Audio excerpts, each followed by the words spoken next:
for cement concrete structures.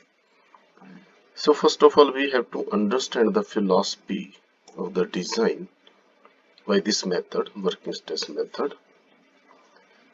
So let us understand it more clearly.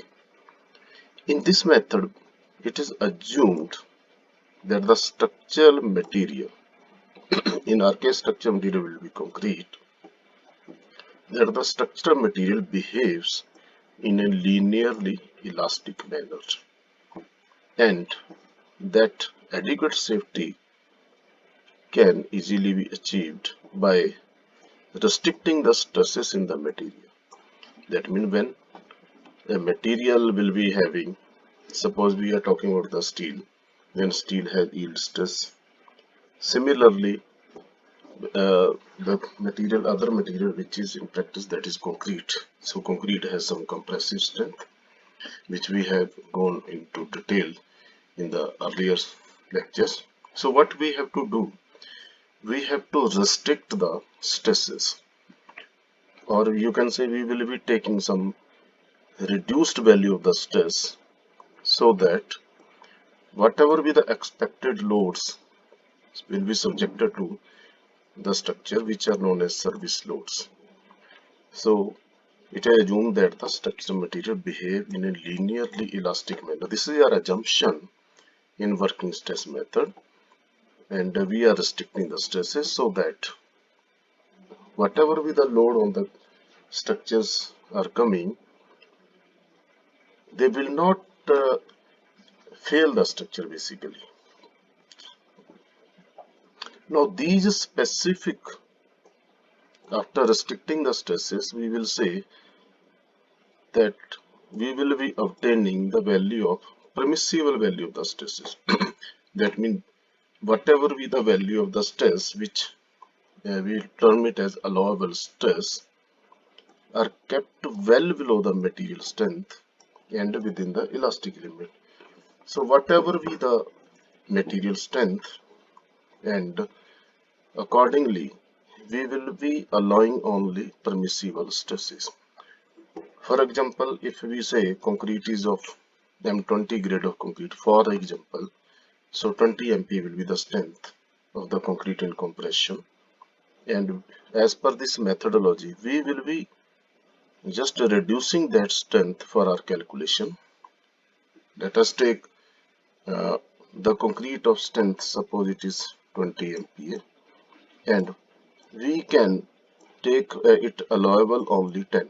So that means 20 MPa strength of concrete, that means concrete of 20 MPa strength will be just assumed as having a 10 MPa strength. So for this 10 will be our allowable permissible stress and 20 will be the actual strength. So what we have to decide, we have to take care that whatever be the stresses coming on the structural element, that should be well below the material strength. The stresses under applied loads will be analyzed by applying simple bending theory, which we have already gone through in strength of material. Everybody is well aware about the simple bending theory. Now it is also assumed here that steel reinforcement and concrete, they both act together and are perfectly elastic at all the stages. So here this assumption leads to the observation that steel and concrete will be acting as a composite material, and they will behave as a perfectly elastic. This is the assumption in the method of working stress method. Now fourth one is next one is stresses in concrete and steel are assumed to be linearly related to their strain. So that means it is also assumed that the stress strain relationship for the material is a linear relation. So that means stress in steel is linearly related to that in the adjoining concrete. So that means when you embed the steel in the concrete, and when it get hardened and subjected to some loads, and due to that load some stresses will be developing. And here it is assumed that stress in steel is linearly related to the concrete in which it is embedded, and then we will be using a factor of safety. uh, Later on we will use factor safety. So this relationship will be known as modular ratio, and it is written as M, symbol will be M. So compressive stresses by concrete and tensile stresses by steel, this is the another assumption that all the compressive stresses will be taken care by concrete and all the tensile stresses will be taken by steel. However, we know that steel can also take some compressive stresses, but here in this method we will be assuming that whatever be the compressive stresses on the member, they will be taken care by concrete, and whatever be the tensile stresses, they will be completely taken by steel. Now let us discuss modular ratio. Modular ratio is basically the ratio between modulus of elasticity of steel and concrete. That means it is a ratio which will be just giving the relationship between modulus of elasticity of steel and concrete, and it can be used to determine the stresses in steel and concrete. Now here other important assumption is we will be assuming that there is strain compatibility will be in the member. That means strain will be equal in both the materials.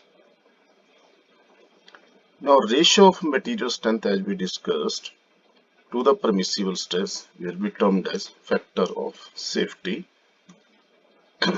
Now we can understand it that permissible stresses will be yield stress, which is the material stress, divided by factor of safety. So for example, if you are taking a steel of a grade maybe Fe250, so then its yield stress will be 250 MPa, but you will be dividing it some factor of safety. It may be taken as 3. So permissible stresses will be 250 by 3.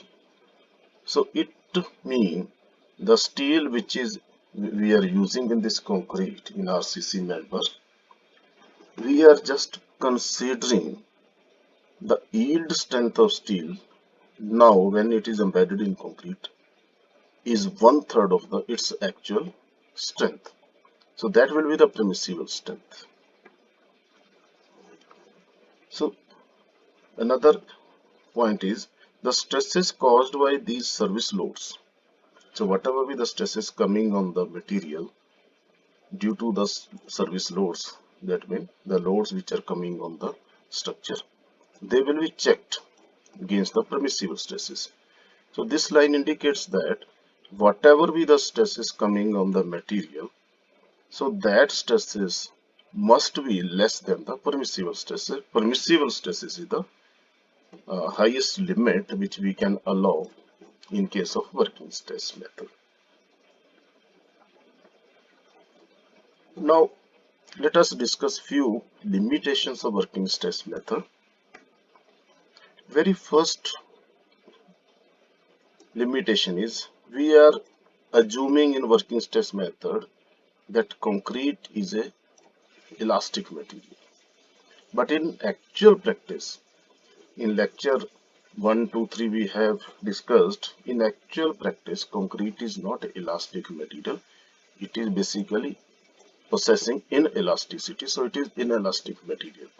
So that means this is the drawback of the or limitation of this working stress method. Now second important limitation is factor of safety which we are taking, that it will be taken only for stresses. That means we are not taking into consideration loads. Factor of safety is not taken for loads, it is only taken for stresses. That means it will not give the real information about the actual strength. Third limitation is in the working stress method we don't discuss anything about the shrinkage and creep. So far we have discussed the working stress method, and working stress method not clearly indicate that what are the provisions we have taken for concrete when it is subjected to loading and shrinkage and creep stresses will develop. And we have discussed that shrinkage and creep stresses are also time dependent and plastic in nature. So here working stress method is silent about the stresses which may develop due to shrinkage and creep. Another important point is this working stress method will give uneconomical section. Why it is uneconomical? Because we are using higher factor of safety. Factor of safety for concrete will be taken as 3 and for steel it is taken as 1.8. So why we have taken 3 for concrete and 1.8 for steel? That you may have studied in strength of material also, that concrete is man-made material, that it will be prepared at site. So we are not sure about the quality parameters which will be adopted at the site. Also, we have discussed in the previous lecture that concrete is supposed to be a composite material, and we are not sure about every ingredient of the concrete which will be having same quality. But still we can manufacture in the factory. So in factory we can control all the conditions. That means quality control parameters are more stringent in case of factory made products. So that's why we have taken lesser factor of safety in case of steel and a higher factor of safety in case of concrete. So here you can easily understand that by applying a factor of safety of 3, we are actually reducing the strength of concrete by 1/3 when we have to do the calculations. So actually, if suppose M30 grade of concrete is there, then strength of concrete will be 30 MPa, but by dividing its factor of safety by 3, we are just considering the concrete of 30 MPa is having strength only 10 MPa. So that's why we have to use more quantity of concrete as well as more quantity of steel. So due to that, it will be giving us an uneconomical section. Fifth point is there will be no information about the behavior of structure during service life. That means when the